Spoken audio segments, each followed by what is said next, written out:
Kisah peperangan antara Damarwulan dan Minak Jinggo. Pada saat itu ada sebuah kerajaan bernama Majapahit yang dipimpin seorang ratu bernama Dewi Suhita, yang bergelar Ratu Ayu Kencana Wungu. Ketika itu kerajaan Majapahit berhasil menaklukkan banyak daerah, dan menempatkan wilayah kekuasaan kerajaan di Trowulan, Jawa Timur. Salah satu kerajaan kecil yang menjadi taklukan Majapahit adalah Kerajaan Blambangan yang terletak di Banyuwangi. Kerajaan itu dipimpin oleh seorang bangsawan dari Klungkung, Bali, bernama Adipati Kebo Marcuet. Adipati ini terkenal sakti dan memiliki sepasang tanduk di kepalanya seperti kerbau. Adipati Kebo Marcuet memberontak kepada kerajaan Majapahit. Meskipun ia adalah kerajaan kecil, tetapi karena kesaktian Adipati Kebo Marcuet maka hal tersebut memberikan ancaman terhadap kerajaan Majapahit.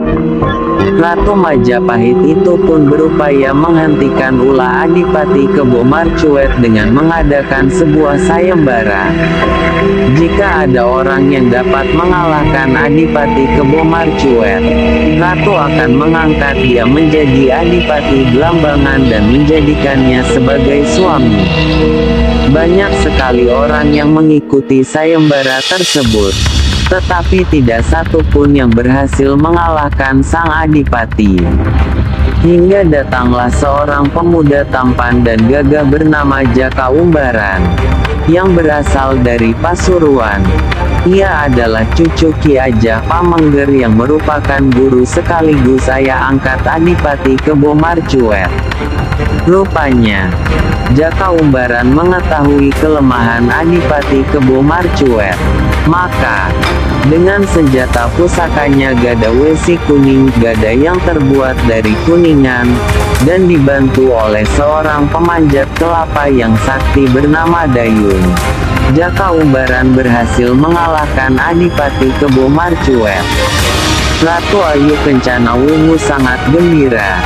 Jaka Umbaran dapat mengalahkan Adipati Kebo Marcuet.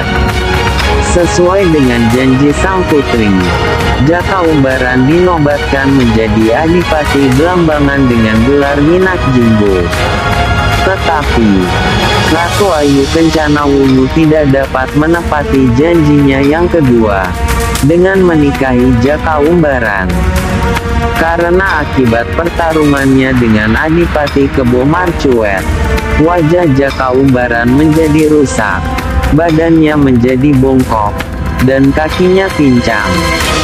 Akibat dari sang putri mengingkari janji tersebut, membuat Minak Jinggo murka dan pemberontakan terjadi lagi di kerajaan Blambangan Banyuwangi. Minak Jinggo juga berencana menyerang pusat kerajaan Majapahit. Ratu Ayu Kencana Wungu sangat khawatir ketika mendengar bahwa Minak Jinggo ingin menyerang kerajaannya. Maka, ia pun kembali menggelar sayembara. Sayembara pun digelar, dan hadiah yang diberikan juga sama. Jadi siapa saja yang dapat mengalahkan Minak Jinggo, putri akan bersedia menikah dengan dia. Pasukan kerajaan membacakan titah kerajaan. Ketika sayembara digelar, tiba-tiba datanglah seorang pemuda tampan, bernama Damarwulan. Damarwulan meminta izin kepada sang putri untuk mengikuti sayembara itu, dan mencoba untuk mengalahkan Minak Jinggo. Maka pergilah Damarwulan ke Blambangan untuk menantang Minak Jinggo. Ketahuilah, hai pemberontak, aku Damarwulan orang yang diutus oleh Ratu Ayu Kencana Wungu untuk membinasakanmu, kata Damarwulan ketika bertemu Minak Jinggo. Minak Jinggo tertawa. Majulah ke sini dan hajar aku jika engkau bisa, tantang Minak Jinggo. Pertarungan sengit antara dua pendekar sakti itu pun terjadi. Keduanya silih berganti menyerang. Namun, Minak Jinggo dengan pusaka gada besi kuning miliknya dapat mengalahkan Damar Wulan. Dan dia dimasukkan ke dalam penjara. Di dalam istana, Minak Jinggo mempunyai 2 orang selir. Mereka bernama Dewi Wahita dan Dewi Puyengan. Ketika Dewi Wahita dan Dewi Puyengan melihat Damar Wulan, maka terpikatlah mereka. Karena Damar Wulan tahu bahwa selir Minak Jinggo suka dengannya, maka dia memanfaatkan keadaan tersebut. Damar Wulan merayu mereka untuk membantunya mencuri pusaka gada besi kuning. Hingga suatu malam ketika Minak Jinggo terlelap dalam tidur, dicurinya pusaka itu dan diberikan kepada Damar Wulan. Setelah memiliki senjata itu, Damar Wulan berusaha keluar dari penjara dengan bantuan selir kerajaan tersebut, dan kembali menantang Minak Jinggo untuk bertarung. Ketika itu, Minak Jinggo sangat terkejut saat melihat senjata pusakanya ada di tangan Damar Wulan. Damar Wulan segera menyerang Minak Jinggo dengan senjata gada besi kuning yang ada di tangannya. Minak Jinggo pun tidak bisa melakukan perlawanan sehingga dapat dengan mudah dikalahkan. Akhirnya, Adipati Blambangan itu tewas oleh senjata pusakanya sendiri.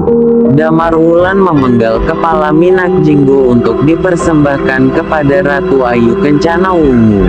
Dan singkat cerita, Damar Wulan dihadang Layang Seta dan Layang Kumitir dalam perjalanan menuju Majapahit. Kedua orang yang bersaudara itu adalah putra Patih Lobender. Rupanya, mereka diam-diam mengikuti Damar Wulan ke Blambangan.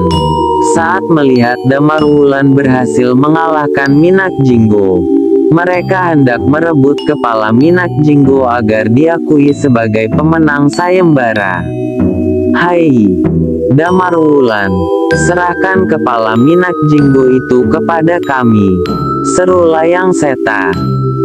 Damar Wulan tentu saja menolak permintaan itu. Lalu pertarungan pun tak terelakkan. Damar Wulan yang telah kelelahan akibat pertarungan dengan Minak Jinggo, tidak dapat melawan Layang Seta dan Layang Kumitir mengeroyoknya. Mereka berhasil merebut kepala Minak Jinggo. Kemudian mereka membawanya kepada sang ratu di Majapahit. Sesampainya di Majapahit, tiba-tiba Damar Wulan datang.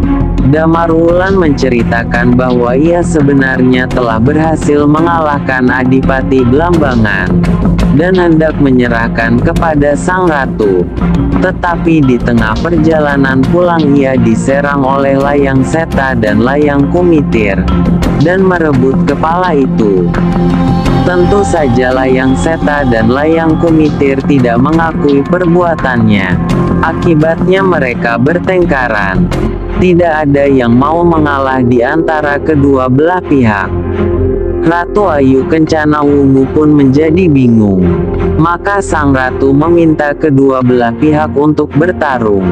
Siapa yang menang pastinya memiliki kesaktian yang lebih. Dan disitulah yang pastinya dapat mengalahkan Minak Jinggo. Damar Wulan yang sudah pernah bertarung dengan mereka, mencoba untuk lebih berhati-hati. Ia harus dapat membuktikan kepada sang ratu bahwa dirinya lah yang benar. Dengan disaksikan oleh sang ratu dan seluruh rakyat Majapahit, pertarungan itu pun berlangsung sangat seru.